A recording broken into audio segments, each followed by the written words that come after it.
Bonjour tout le monde. Aujourd'hui, on va terminer notre étude de la musique baroque. Donc, on va se pencher plus précisément sur la musique de la première moitié du 18e siècle, en gros de 1700 à 1750. Le 18e siècle occupe une place particulière dans l'histoire de la musique. C'est à la fois le point culminant, la fin du baroque. Le milieu du 18e va être l'occasion d'une transition vers ce qu'on va appeler le style classique viennois, la musique éventuellement de Haydn, de Mozart, de Beethoven et ainsi de suite. Donc il se passe énormément de choses au 18e siècle et il y a des conceptions musicales assez contrastantes qui vont coexister.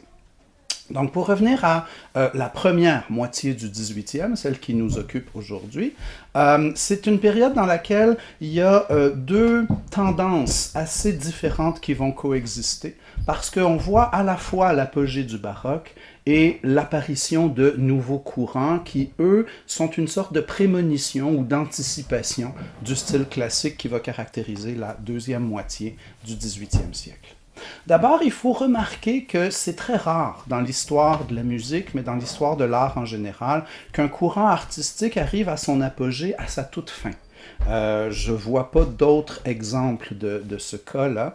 Il n'y a pas eu de déclin du baroque. Le baroque va connaître son apogée avec Bach, avec Handel, et dès la génération suivante, le baroque a pour ainsi dire disparu. Les compositeurs vont être tournés vers des nouvelles stratégies d'écriture et vont concevoir la musique d'une façon tout à fait nouvelle et différente. Donc il n'y a pas vraiment de déclin du baroque. On est en ascension constante jusqu'à Jean-Sébastien Bach, jusqu'à Handel, et après la mort de Bach puis de Handel, pouf, on est rendu dans le style classique viennois.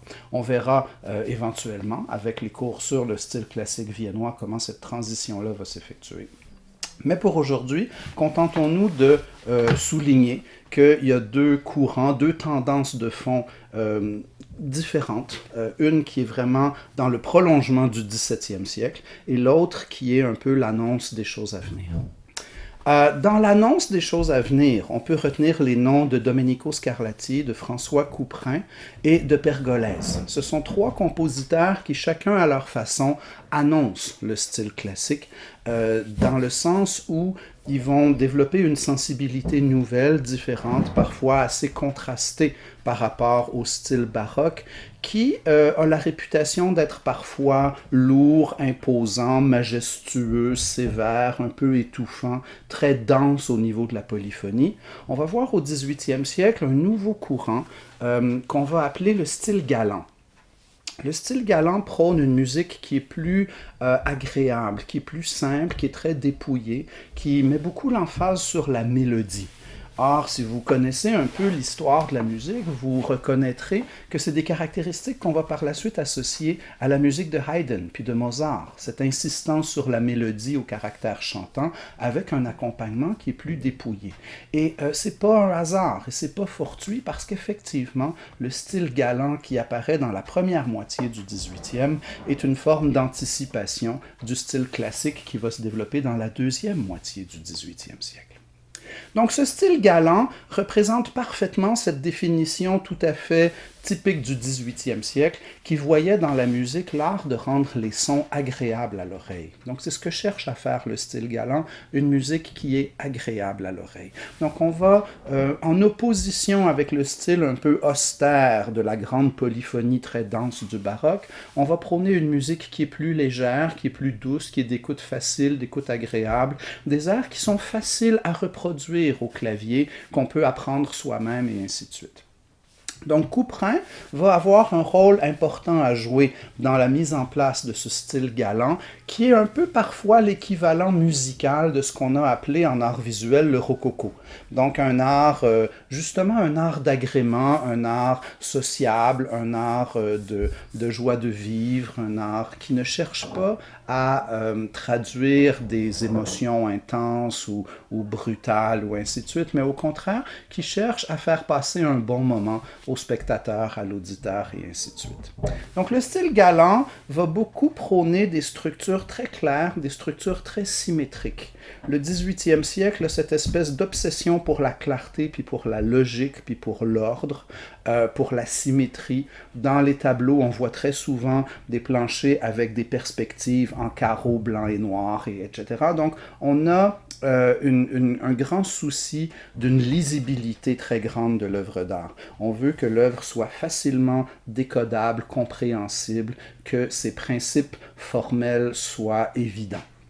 Et donc, on va faire ça en musique aussi. Ça va se traduire par un emploi moins fréquent de la polyphonie et une plus grande importance accordée à la mélodie.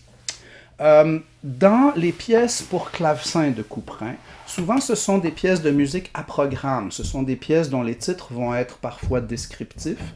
C'est de la musique qui est souvent articulée sur des périodes, sur des phrases très claires de 4 mesures, 8 mesures, question-réponse, cadence à la dominante, cadence parfaite. Donc il y a ce souci de symétrie, de clarté, d'équilibre. Encore là, on voit apparaître les grandes préoccupations du style classique à travers ce style galant. Couperin va regrouper ses pièces dans des recueils qu'il va appeler des ordres. C'est un peu l'équivalent pour lui d'une suite, quoique le mot ordre a moins la connotation de pièce de danse. Quand on pense à une suite baroque, on a vraiment cette impression d'une succession de pièces qui sont basées sur des rythmes de danse. Mais dans le cas de Couperin, ce sont souvent des pièces descriptives, des pièces de musique à programme, des pièces imagées. Il fait une pièce qui s'appelle Les abeilles, dans lesquelles il y a plein de trilles qui évoquent le bourdonnement des abeilles. Il y en a une autre qui s'appelle Les barricades mystérieuses, puis ainsi de suite. Donc, les titres sont souvent évocateurs et presque cinématographiques dans la musique de Couperin, ce qui fait que, justement, elle se démarque des caractéristiques standards du style baroque. D'une part, c'est de la musique à programme. Par ailleurs, la mélodie est vraiment mise en évidence. Et ensuite, c'est une musique qui a moins de racines dans la musique de danse et plus dans la musique d'évocation, la musique à programme. Donc Couperin est important pour ça. D'une part, c'est un des grands clavecinistes français. Les compositeurs, les musiciens français vont être reconnus comme étant souvent d'excellents clavecinistes. Autant on a parlé de l'école italienne du violon, autant en France, c'est le clavecin qui est vraiment l'instrument le plus prisé, le plus apprécié. Et les clavecinistes français vont influencer leurs homologues partout en Europe. Bach lui-même va être influencé par les clavecinistes français, dont il va à qui il va peut-être vouloir rendre hommage quand il va écrire, par exemple, des suites françaises.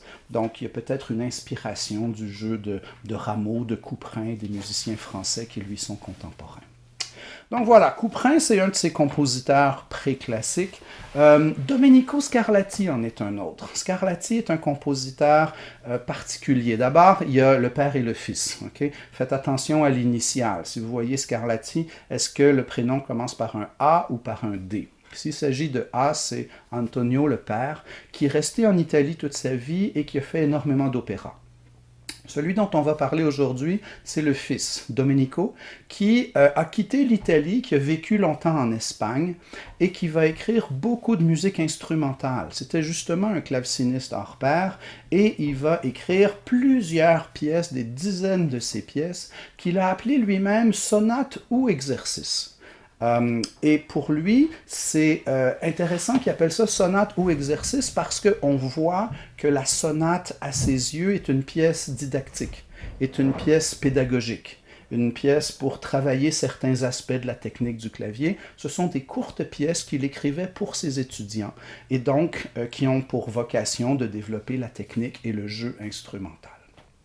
Les sonates de Scarlatti ont plusieurs choses de particulier. Premièrement, elles sont en un seul mouvement. Chaque sonate est en soi une pièce en un mouvement, de forme binaire avec reprise, mais une longue forme binaire avec reprise. Généralement, une forme binaire avec reprise, ça peut être en musique baroque 16 mesures plus 24 ou 16 plus 32 ou quelque chose comme ça. Ça tient souvent sur une page ou deux. Dans le cas des sonates de Scarlatti, c'est deux sections de 2 pages chacune. Donc, chaque sonate fait facilement 4 pages, fait facilement une centaine de mesures. Et ce qu'il y a de très particulier, c'est que ces grandes formes binaires avec reprise sont très souvent bithématiques. Une des intuition géniale qu'a eu Scarlatti, c'est de briser, remettre en question ce modèle baroque du monothématisme, ce concept qui veut que chaque pièce s'articule autour d'un seul thème. Alors, il y a beaucoup de sonates de Scarlatti qui commencent avec un thème dans une tonalité, puis là, il va moduler à la dominante, puis là, pouf, il introduit un nouveau thème à la dominante. Et ça, c'est une intuition géniale. C'est un moment fort dans l'histoire de l'évolution des formes musicales, parce que, évidemment, le deuxième thème à la dominante va devenir, dans la deuxième moitié du 18e siècle, un des éléments constitutifs de la forme allegro de sonate, qui va être développée par Haydn, reprise par Mozart, perfectionnée par Beethoven, et qui va donner naissance à plusieurs des plus grands chefs-d'œuvre de la musique instrumentale de la fin du 18e siècle. Donc, Domenico Scarlatti est parmi les tout premiers compositeurs à sortir du moule monothématique de la musique baroque et à proposer une forme musicale qui va être basée non pas sur un, mais sur deux thèmes différents dans deux tonalités différentes. Donc, c'est la raison pour laquelle les sonates de Scarlatti sont si importantes. Et d'ailleurs, même au niveau de leur caractère, c'est souvent des pièces qui sont très mélodiques, dans lesquelles l'accompagnement est très léger. On retrouve très peu de basses continues, de polyphonie, du développement baroque standard. Donc, pour toutes ces raisons, Domenico Scarlatti est un compositeur qui chronologiquement vit dans le baroque. Il est né la même année que Bach. Les deux ont exactement le même âge, mais stylistiquement, on peut beaucoup plus considérer Domenico Scarlatti comme un préclassique, alors que Bach est résolument un compositeur de la fin du baroque. Voilà. L'autre compositeur qu'on peut aussi ranger parmi les préclassiques, c'est ce compositeur qui s'appelle Pergolèse, qui malheureusement est mort très très jeune. Il est mort à 26 ans, ce qui est l'âge auquel était mort Purcell, le compositeur d'ailleurs anglais. Mais donc Pergolèse également meurt à 26 ans, et ces deux compositeurs, Purcell et Pergolèse, qui meurent au milieu de la vingtaine, vont tous les deux écrire un opéra qui est parmi les pièces les plus importantes de leur siècle respectif.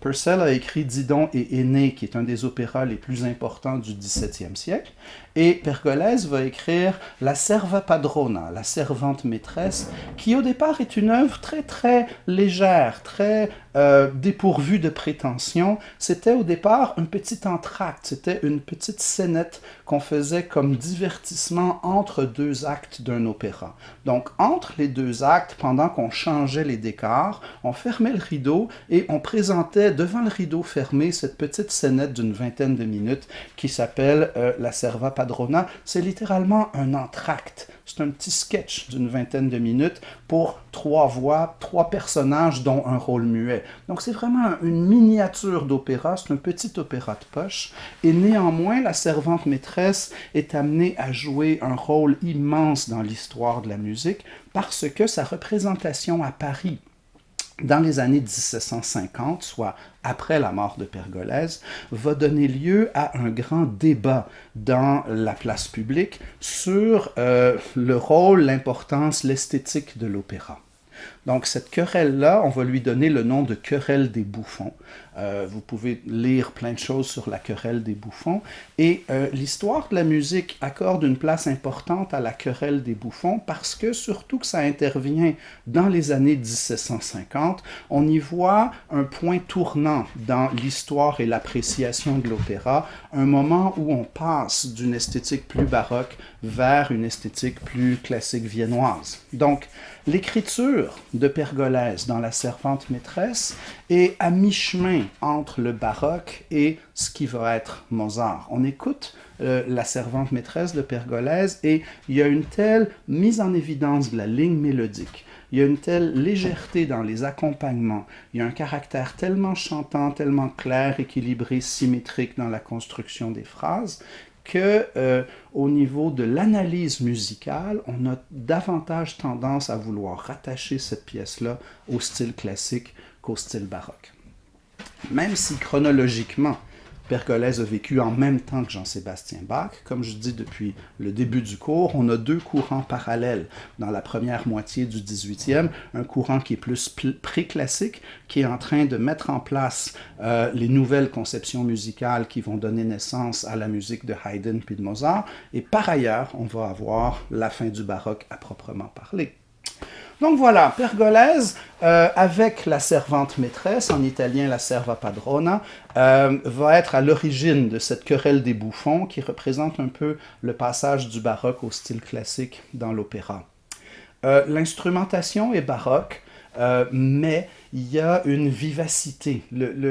Le débat que va engendrer la serva padrona est entre autres lié à la remise en question de l'opéra baroque avec son caractère très strict, son cadre très sévère, ses sujets mythologiques, ce qu'on appelait l'opéra seria, qui est l'opéra sérieux, et souvent à l'époque baroque représenté comme le seul opéra véritable.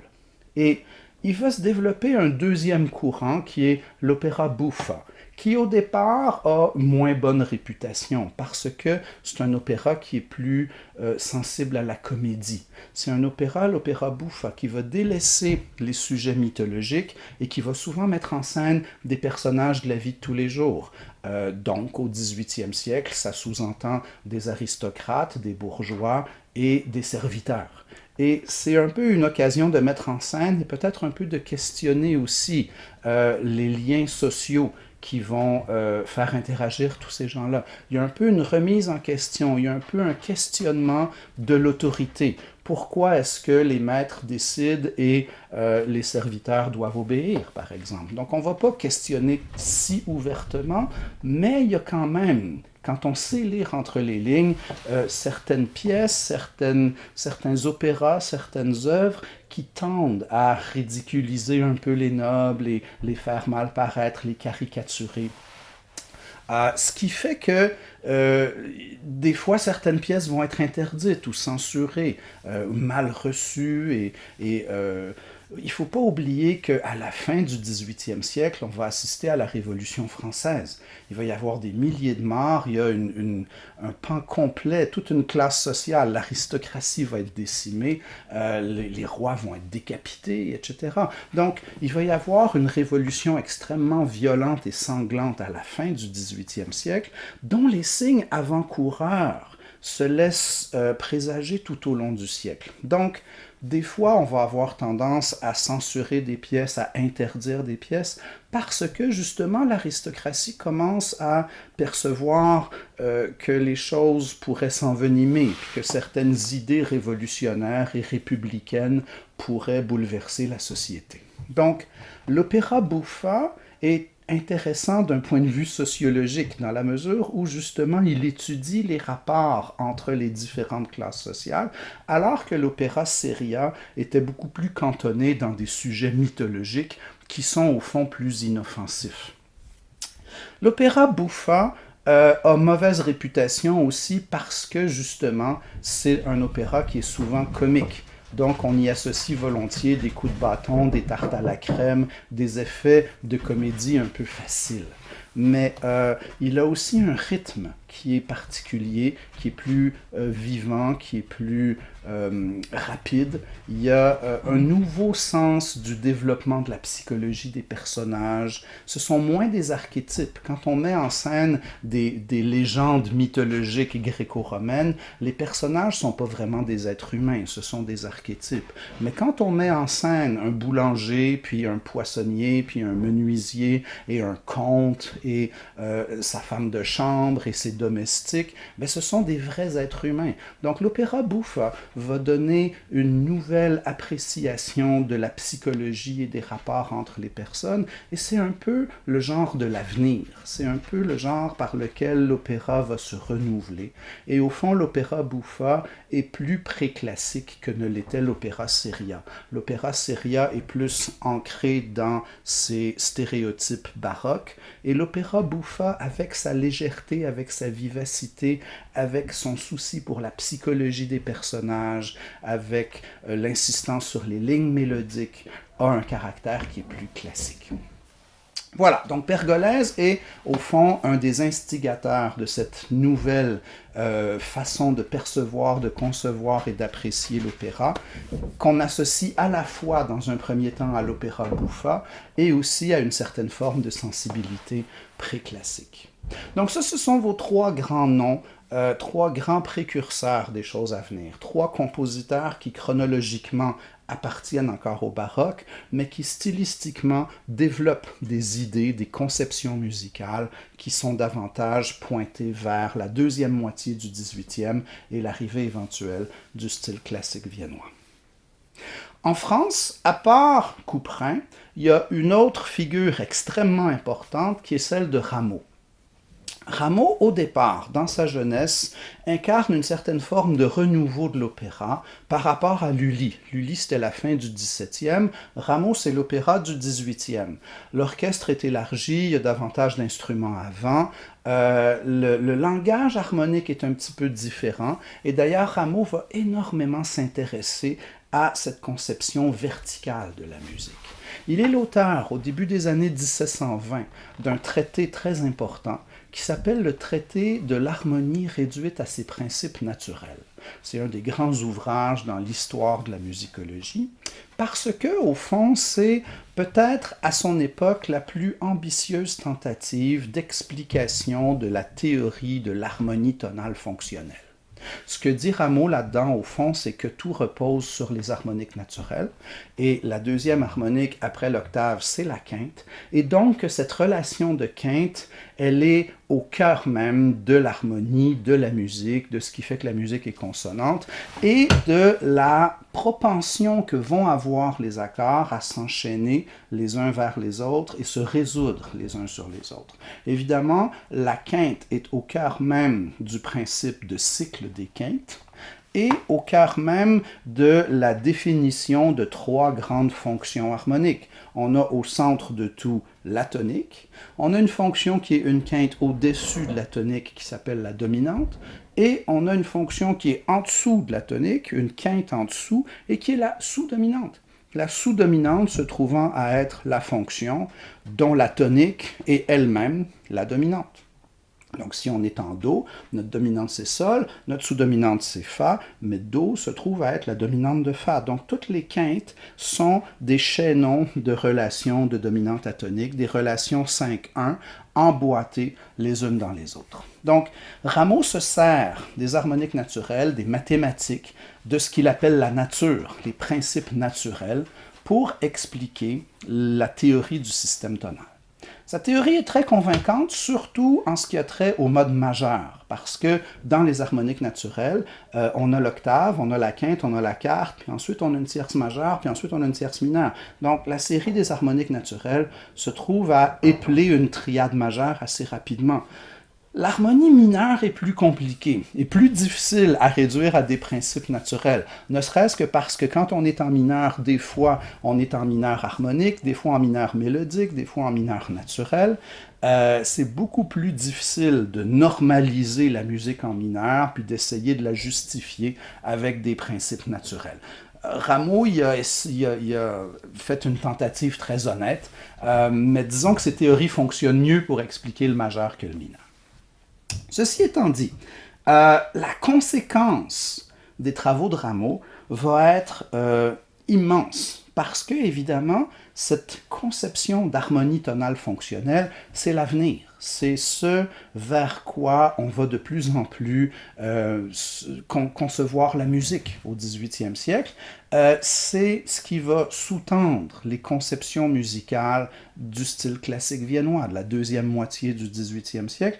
Et même l'harmonie devient un des paramètres essentiels, même au XIXe, même avec le romantisme. Au fond, on a un effacement progressif de la conception polyphonique de la musique au profit d'une conception de plus en plus verticale, de plus en plus harmonique. Si aujourd'hui on regarde le lead sheet, la partition d'une chanson de musique populaire, on a la mélodie puis on a les symboles d'accords. Donc, on n'a pas de conduite des voix particulière dans l'harmonisation de cette mélodie-là. On conçoit une œuvre musicale comme étant d'abord et avant tout une mélodie à laquelle se superposent des accords. Donc cette importance de la verticalité se confirme de plus en plus à partir des années 1720, notamment avec ce traité de l'harmonie réduite à ses principes naturels que va publier Jean-Philippe Rameau. La conséquence de ça, entre autres, si on compare la musique de Rameau, par exemple, à celle de Bach, c'est que peut-être la voix qui va être la plus affectée par cette nouvelle conception-là, c'est la basse.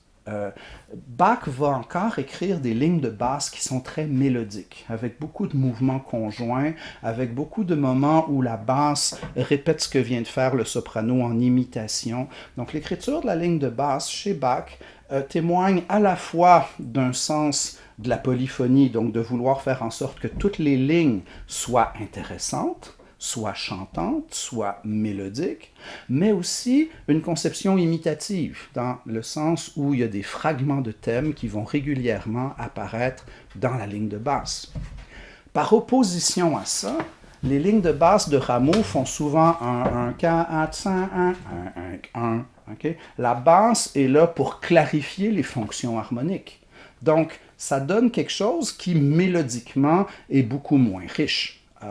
Et c'est voulu comme ça, c'est pensé comme ça. Le but de la ligne de basse pour Rameau n'est pas d'être chantante, et c'est pas de reprendre le thème en imitation. Le but de la ligne de basse, c'est d'être le fondement de l'harmonie. Donc, étant un fondement, ben, c'est à peu près aussi intéressant qu'un sous-sol. Au fond, c'est la fondation. C'est la tonique, puis la sous-dominante, puis la dominante, puis etc. Donc, les mouvements vont souvent être plus disjoints et les notes jouées par la basse vont souvent tourner autour de la fondamentale ou de la tierce, dans le cas du deuxième degré, le fameux accord de 2-6, mais la basse se trouve quand même à insister sur la sous-dominante, la dominante, la tonique, et ainsi de suite. Donc, on passe, au fond, l'idée que je suis en train de développer, c'est qu'on passe d'une basse mélodique à une basse harmonique. Et c'est moins chantant, c'est moins riche, c'est moins diversifié au niveau des lignes, mais c'est encore une fois la voie de l'avenir. On part d'une conception très polyphonique, très dense de la musique, et on s'en va de plus en plus vers une conception musicale basée sur la mélodie accompagnée, avec un accompagnement aussi épuré, aussi simple, aussi clair que possible. Donc Rameau, avec ses nouvelles conceptions harmoniques, ses nouvelles conceptions de la basse, cette nouvelle importance accordée à la clarté de l'énonciation des fonctions harmoniques, va contribuer au passage de la musique occidentale d'une texture beaucoup plus polyphonique à une texture beaucoup plus basée sur la mélodie accompagnée. Par ailleurs, au même moment, en Italie, on a Vivaldi qui est un héritier des premiers compositeurs de l'école italienne du violon. Donc, Vivaldi est un héritier de Marini, puis de Corelli et des autres grands compositeurs du 17, début 18e siècle. Vivaldi va formaliser le modèle du concerto baroque. D'ailleurs, il y en a écrit des centaines. On connaît tous les 4 saisons, mais il y en a plus de 550 autres. Et dans le concerto baroque, il y a toujours cette dominance d'une ritournelle orchestrale, d'un thème. Le concerto baroque, d'une certaine façon, reste monothématique dans la mesure où il y a un thème central, très clair, prédominant, lequel va être entrecoupé de petits épisodes qui sont au fond des solos, qui à l'époque pouvaient être plus ou moins improvisés. Aujourd'hui, c'est tout écrit, mais c'est pour dire que le concerto baroque, au fond, n'est pas si différent de cette forme musicale qu'on appelait le rondo. Vous vous rappelez peut-être du rondo classique, ABA, C, ABA, lequel était basé sur le rondo plus ancien, ABA, CA, DA, où on a justement cette alternance entre une ritournelle et des épisodes. Et ce concept formel-là s'applique autant au rondo qu'au concerto baroque. La différence est entre autres dans les effectifs. Dans le cas du concerto baroque, c'est tout l'orchestre qui va jouer la ritournelle et on va tomber en plus petit ensemble pour les solos. Ça va être les solistes plus la basse continue. Et donc, il y a des changements de texture.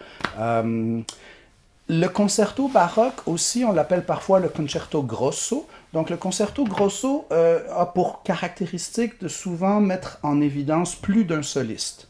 Par exemple, dans le deuxième concerto brandebourgeois de Jean-Sébastien Bach, vous avez flûte, trompette, hautbois et violon. Vous avez 4 instruments solos qui jouent en alternance les solis et interagissent et dialoguent avec le reste de l'orchestre. C'est pas tous les concertos brandebourgeois qui sont comme ça. Si vous comparez au cinquième, le cinquième ne met en évidence que le clavecin comme instrument soliste. Et d'ailleurs, ce concerto-là est assez particulier parce que il est peut-être la meilleure idée que l'on puisse avoir de la façon dont Bach lui-même jouait le clavecin. C'est un concerto qu'il a écrit au fond un peu pour lui et il a écrit une cadence qui est d'une immense complexité, d'une très grande virtuosité. Et c'était pour lui, un peu comme quand Mozart écrivait ses concertos de piano, il les écrivait pour lui. Les sonates étaient destinées à la publication, destinées aux élèves, destinées à un peu tout le monde, mais quand Mozart et Jean-Sébastien Bach, dans le cas du cinquième brandebourgeois, écrivaient ces concertos-là, c'était pour eux, c'était eux qui allaient créer l'œuvre, qui allaient l'interpréter et ainsi de suite.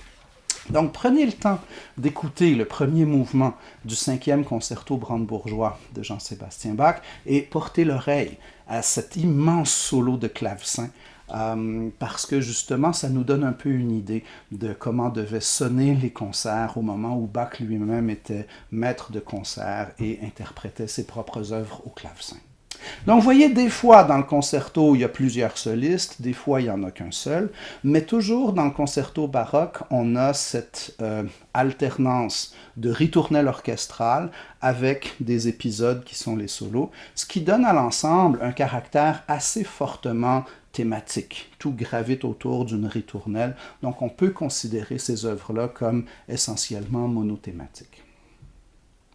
Vivaldi va de plus formaliser le modèle du concerto en 3 mouvements, vite, lent, vite, ce qui est très proche du modèle de l'ouverture à l'italienne. On va reparler des différentes ouvertures, notamment quand on va parler des origines de la symphonie, parce que les premières symphonies étaient en fait des ouvertures d'opéra qu'on a simplement prélevées de leur contexte d'origine pour les interpréter dans des concerts de musique purement instrumentale. Donc même si on n'avait pas de chanteur, pas de décor, pas de mise en scène, dans un concert de musique instrumentale, de musique orchestrale, on a commencé à interpréter certaines ouvertures d'opéra qui sont devenues des pièces symphoniques autonomes. L'origine de la symphonie se trouve dans l'ouverture et il y a à l'époque 2 grands types d'ouverture. On a l'ouverture à la française et l'ouverture à l'italienne. L'ouverture à la française est caractérisée par un début qui est lent, majestueux et solennel, souvent ponctué avec des rythmes pointés. La musique 17-18e siècle en France foisonne de ces rythmes pointés. On parlait de la théorie des notes inégales. Et on allait souvent exagérer les rythmes pointés. Par exemple, ce qui était écrit croche pointée double, on allait souvent l'interpréter croche double pointée suivie d'une triple. Donc on allait styliser au maximum ces rythmes pointés. Et l'ouverture à la française commence par une espèce de marche solennelle de tempo lent avec des rythmes pointés, avec quelque chose un peu comme un caractère d'hymne national,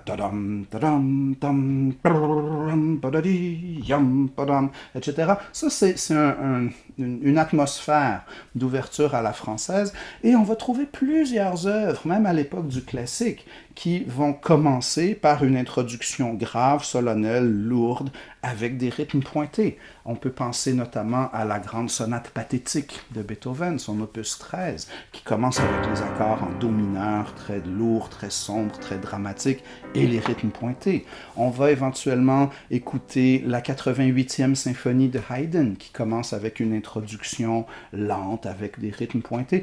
Toutes ces œuvres-là sont un peu tributaires de l'ouverture à la française. Vous pouvez écouter la 2e partita en do mineur de Jean-Sébastien Bach. Ça sonne au début comme une ouverture à la française. Donc, dans l'étude de nos 2 types d'ouverture, ouverture française versus italienne, l'ouverture française commence par une introduction lente, solennelle, avec des rythmes pointés. Souvent, ça va faire ou bien lent, vite, lent, ou alors 4 parties, lent, vite, lent, vite. Ce sont les façons standards de procéder pour l'ouverture à la française. L'ouverture italienne, en contrepartie, commence avec un tempo rapide. Vite, lent, vite. Alors, cette structure ternaire, cette structure tripartite est promise à un avenir absolument brillant parce que c'est l'ancêtre des concertos, des symphonies, des sonates à 3 mouvements. Toutes les œuvres classiques à 3 mouvements, vite, lent, vite, sont d'une certaine façon tributaires de l'ouverture à l'italienne. Ça va devenir une espèce de conception standard, cette grande forme en 3 mouvements. Et voilà. Donc, tout ça pour dire que le concerto chez Vivaldi s'inspire un peu de l'ouverture à l'italienne, se décline en 3 mouvements. On commence et finit avec un mouvement rapide et on va insérer un mouvement lent au milieu. C'est comme ça qu'à peu près tous les concertos de Mozart vont procéder. La différence, bien sûr, c'est que le concerto baroque est plutôt monothématique. Les concertos de Mozart vont être bithématiques. Mais au niveau de la grande forme, au niveau de l'organisation des mouvements, du tempo, etc., c'est relativement similaire. Voilà, donc concerto baroque, les concertos de Vivaldi sont souvent des concertos pour instruments à cordes. Vivaldi lui-même était un violoniste réputé. Il était chef d'orchestre dans une école, un pensionnat à Venise. Il y avait donc une école de jeunes filles dans laquelle il y avait un orchestre. C'est lui qui était le chef d'orchestre. Il écrivait pour l'orchestre de l'école. Et c'est cet orchestre-là qui a créé l'immense majorité de ces concertos. Lui-même faisait les parties de violon solo, parfois agrémenté d'autres solistes, mais les concertos de Vivaldi sont beaucoup axés sur une instrumentation qui favorise les cordes. Les conceptions orchestrales de Vivaldi vont influencer Jean-Sébastien Bach. Bach, dans sa jeunesse, va transcrire des concertos de Vivaldi et il va un peu figurer comment il va orchestrer, comment il répartit ses accords, comment il mène la conduite des voix dans les modulations, dans les progressions harmoniques, etc. Il y a une espèce d'influence relativement directe entre l'écriture italienne orchestrale et l'écriture orchestrale chez Bach. Ceci dit, Bach va également être influencé par les organistes allemands. Bach est influencé par Buxtehude, les grands maîtres de l'orgue allemand. Il y a une longue tradition d'organistes. Et Bach a toujours eu un lien très fort avec l'orgue, qui est de loin le plus polyphonique de tous les instruments, plus polyphonique encore que le clavecin, à cause de cette dimension du pédalier. On fait déjà plusieurs voix, 3, 4, 5 voix avec les 2 mains quand on joue de l'orgue, mais on peut en plus rajouter d'autres voix avec les pieds. Donc Bach, ayant depuis sa jeunesse beaucoup joué l'orgue, il était un virtuose consommé à l'orgue. On raconte qu'il participait dans sa jeunesse à des concours d'orgue et que les autres candidats refusaient de jouer après l'avoir entendu. Donc Bach était vraiment un organiste réputé. D'ailleurs, de son vivant, il était plus reconnu comme organiste que comme compositeur. On faisait appel à ses services pour accorder les orgues, pour les ajuster, etc. Donc son nom était beaucoup associé aussi à l'orgue. Donc, ce n'est pas un hasard si Bach a une pensée si contrapuntique, alors qu'il a été formé sur le plus polyphonique de tous les instruments. Parlant de Bach, il est vraiment l'apogée du style baroque pour différentes raisons, dont vous avez peut-être déjà une idée si vous avez fait la recherche qui entoure l'analyse du prélude et fugue que je demande à mes étudiants de littérature musicale 2. Mais donc, la particularité importante de la musique de Bach, au fond, se résume dans le fait qu'il fait la synthèse de tellement de choses. Okay? Bach n'est pas un génie de l'innovation. Il n'est pas un compositeur d'avant-garde. D'ailleurs, même à son époque, il avait la réputation d'écrire dans un style qui était un peu vieillot. C'est intéressant parce que c'est la dernière fois dans l'histoire de la musique occidentale qu'on va voir la possibilité d'un grand génie qui écrit dans un style qui est déjà considéré par ses contemporains comme un peu dépassé. Ça n'arrivera plus. Tous les génies par la suite dans l'histoire de la musique sont tous des génies de l'innovation, de la nouveauté, de l'originalité, de l'avant-garde. Okay? Tous les grands musiciens qui vont succéder à Jean-Sébastien Bach vont amener des contributions substantielles à l'avancement des formes musicales, à l'élargissement du système tonal, vont inventer des nouvelles façons de traiter le chromatisme, de moduler, vont amener le bithématisme, des nouvelles formes, etc. Bach, au fond, dans sa musique, on ne retrouve pas tant d'innovation que ça. Il est surtout remarquable par sa façon de faire une synthèse extraordinaire de tout ce qui existait déjà à son époque. De la façon la plus notable, il fait la synthèse de la polyphonie de style franco-flamand avec l'harmonie tonale fonctionnelle. Il fait la synthèse de cette conception extrêmement horizontale de la musique avec les nouvelles théories de Rameau sur le système tonal, les fonctions tonales, l'harmonie fonctionnelle et ainsi de suite.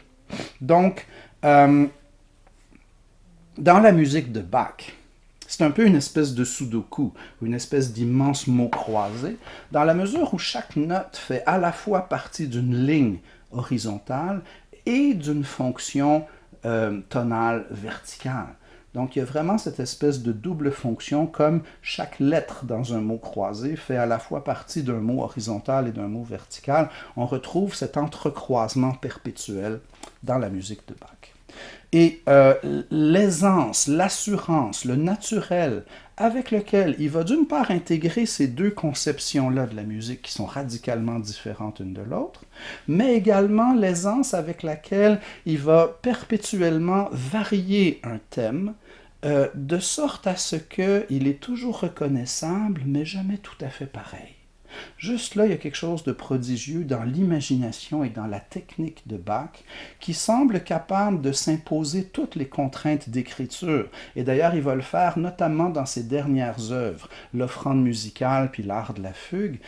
Il va s'imposer des contraintes au niveau, par exemple, de l'augmentation du thème. Tout d'un coup, il va reprendre son thème, mais en doublant chaque valeur rythmique.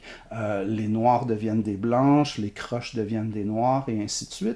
Et il peut à la fois superposer la version originale de son thème avec sa version augmentée, ou il va faire au contraire la diminution, ou il fait l'inversion de son thème, tous les intervalles ascendants deviennent descendants et vice-versa, ou il va faire le rétrograde de son thème, il va le jouer de la dernière note à la première. Il fait dans l'offrande musicale un canon dans lequel il y a une voix qui joue le motif à l'endroit pendant que l'autre le joue de façon rétrograde. Et la combinaison des deux, verticalement, fait du sens. On est capable d'entendre les résolutions, les tensions, les détentes, les modulations, le chromatisme, etc., etc. Donc, il y a quelque chose d'absolument prodigieux dans la façon dont la musique de Bach peut sembler à la fois si complexe et si évidente. Parce que je pense que c'est la première chose qu'on doit dire pour qualifier le style fugué, la fugue comme forme musicale, c'est au fond une forme relativement simple. Il y a un thème et il se superpose continuellement à lui-même. Il n'y a pas de deuxième thème, il n'y a pas d'idées contrastantes, ou alors très peu.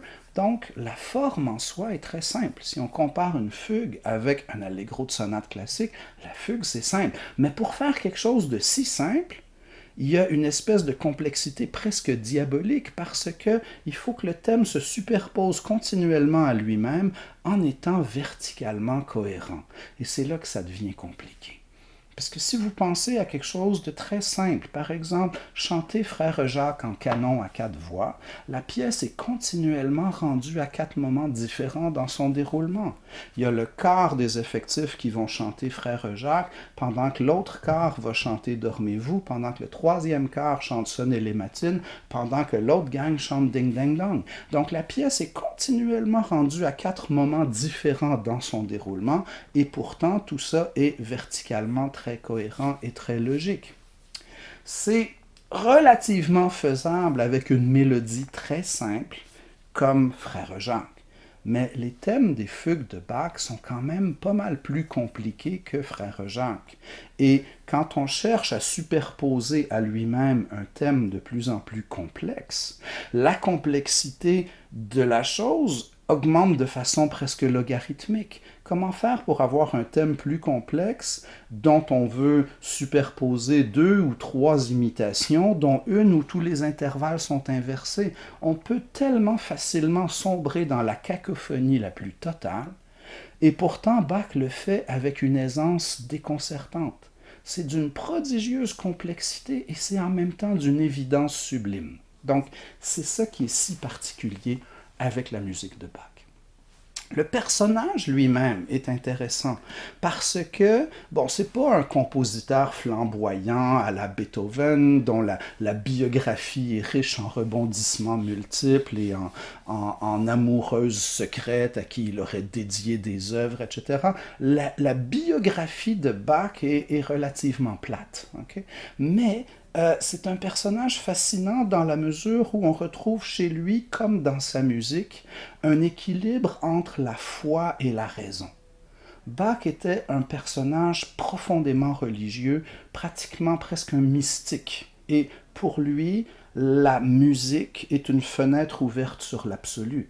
Et la perfection formelle dans la musique est une espèce de vision de la perfection de Dieu.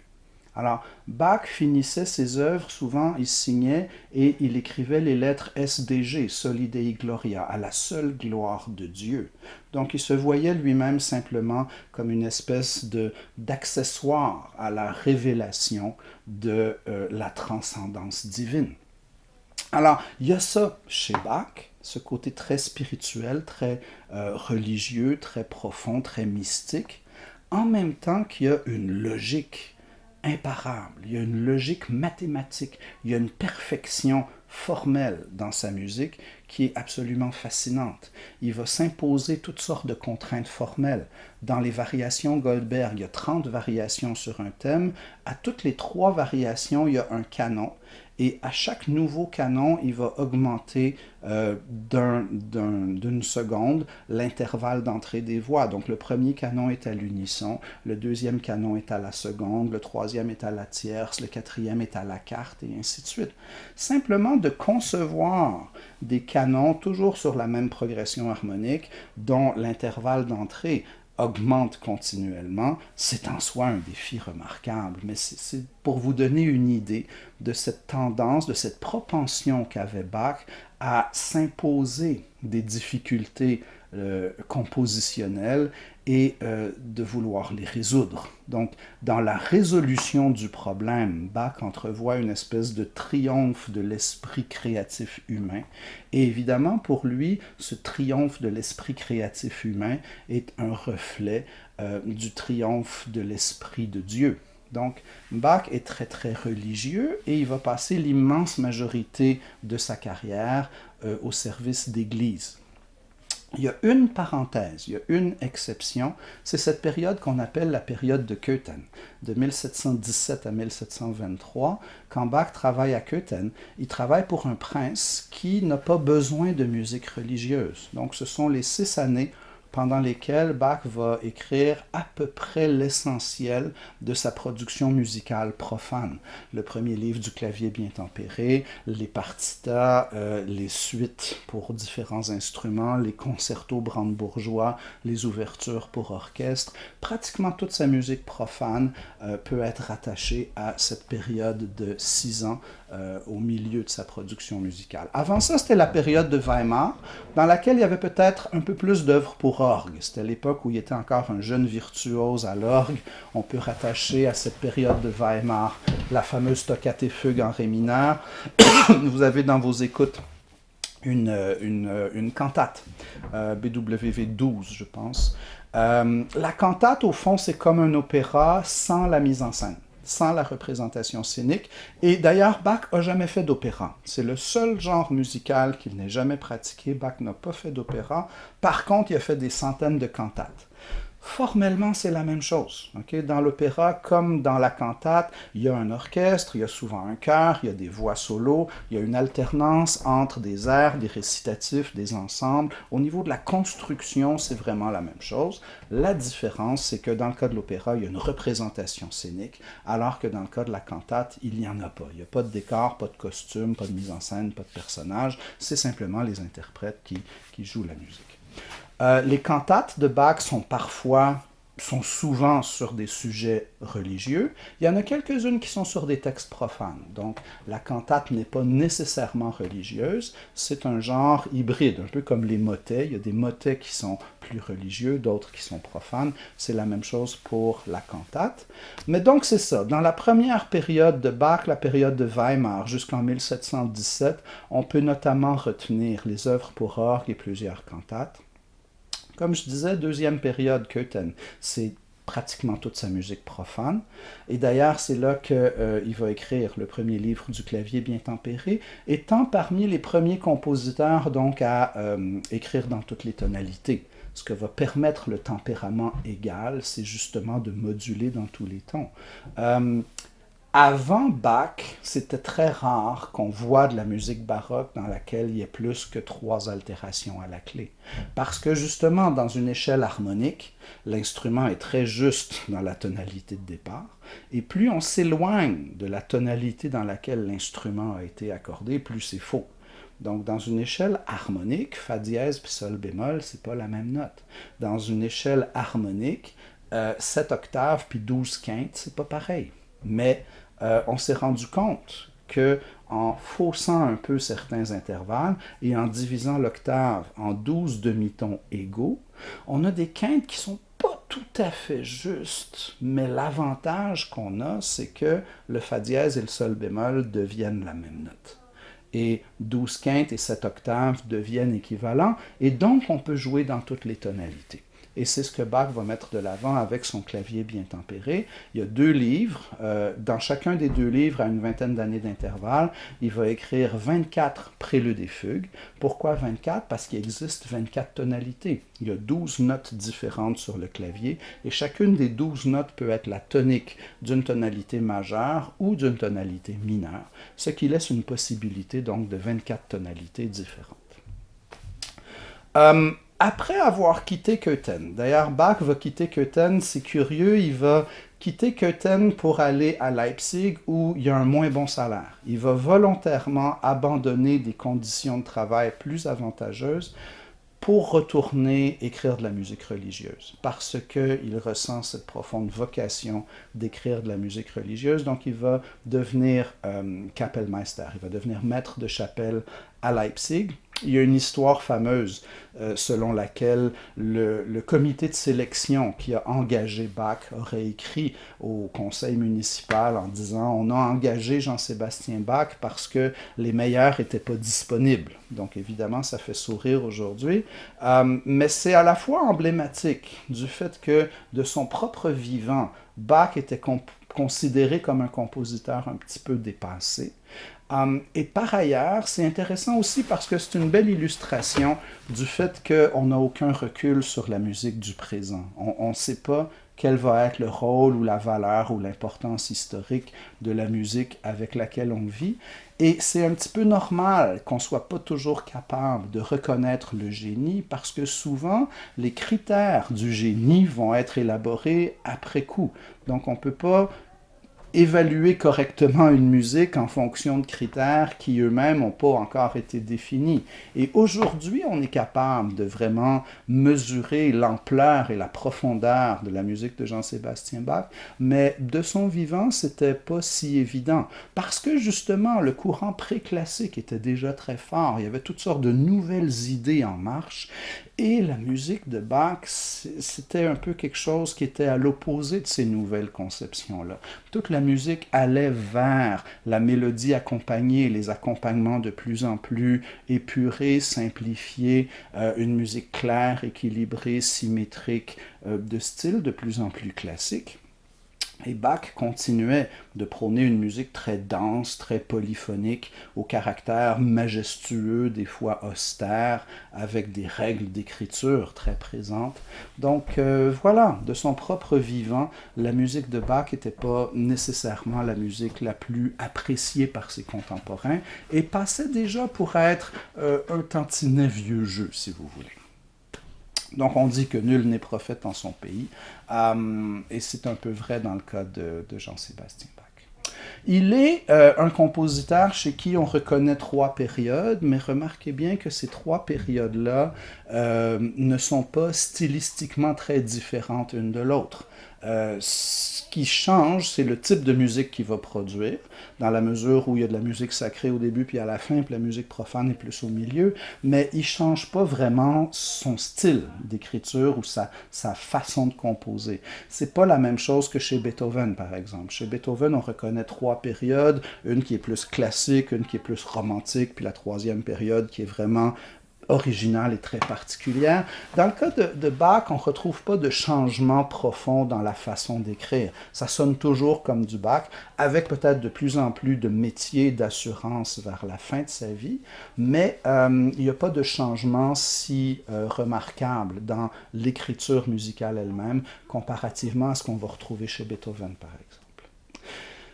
Pour le reste, la musique de Bach est remarquable également par sa façon d'être polyphonique même quand elle ne l'est pas. Ce que je veux dire par là, c'est qu'on sent la polyphonie même quand il écrit de la monodie. Vous pouvez écouter les suites pour violoncelle seul, vous pouvez écouter une suite pour flûte seule, et même s'il n'écrit que pour une seule voix, il trouve le moyen de nous faire entendre deux et même trois voix, à cause notamment de la disposition des mouvements disjoints dans la mélodie, qui nous font percevoir un dialogue entre des voix ou des instruments de registres différents. Si vous prenez par exemple le thème du Kyrie de la messe en si mineur, ça fait quelque chose comme ti da dam pa dim pa dam pa dim pa dam pa di da di da da da dam. Donc dans ces échanges ta dim pa dam pa dim pa dam, on entend ou bien deux voix ou bien deux instruments, ou bien peut-être c'est quelque chose qui pourrait être inspiré du violon puis de l'écriture pour cordes. On change de corde,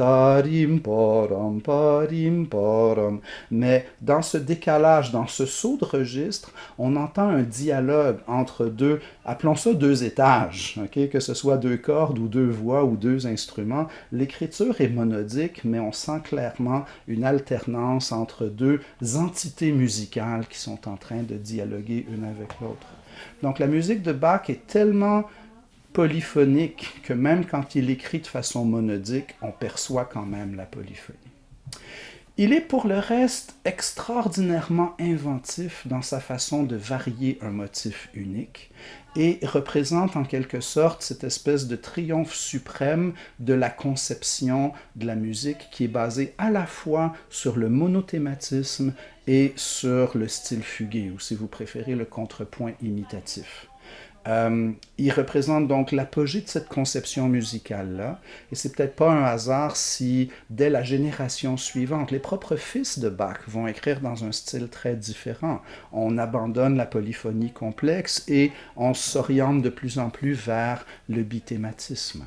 Donc, c'est ça. Bach représente à la fois l'apogée et le perfectionnement ultime de cette conception musicale qui résume 3 ou 4 siècles d'évolution de la musique occidentale avec des racines qui vont à la fois dans le style franco-flamand. Il ne faut pas sous-estimer l'importance de l'influence du style franco-flamand dans la musique de Bach, parce que c'est les franco-flamands qui ont développé cette conception musicale dans laquelle toutes les voix ont une importance égale et toutes les voix s'échangent librement le thème. Le thème circule d'une voix à l'autre. Donc ces conceptions-là sont très très présentes dans la musique de Bach. Intégrer tout ça avec l'harmonie tonale fonctionnelle. La musique de Bach, d'une certaine façon, est la musique de la résolution de tous les paradoxes, à la fois horizontale et verticale, à la fois polyphonique et tonale, à la fois basée sur le mysticisme, la vie spirituelle, et sur les mathématiques et la raison et la rationalité. C'est la raison pour laquelle elle traverse les âges et continue encore aujourd'hui de nous fasciner. J'ai pas parlé de Handel, tant pis. Handel est le contemporain de Bach. Il a vécu en Angleterre pendant des décennies. Il est peut-être un peu plus accessible que Bach dans la mesure où on dit parfois qu'il faut être un spécialiste, il faut être un amateur éclairé, il faut avoir des connaissances musicales quand même assez grandes pour vraiment apprécier le génie de Bach, alors que celui de Handel est peut-être plus universel.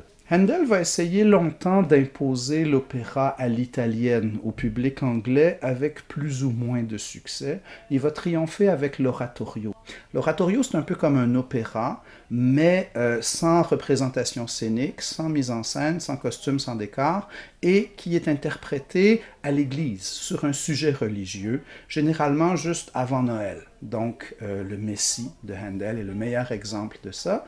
Et ça reprend encore, un peu comme une cantate finalement, ça reprend toutes les caractéristiques formelles de l'opéra. On va retrouver des solos, on va retrouver des airs, des récitatifs, des ensembles, des chœurs et ainsi de suite.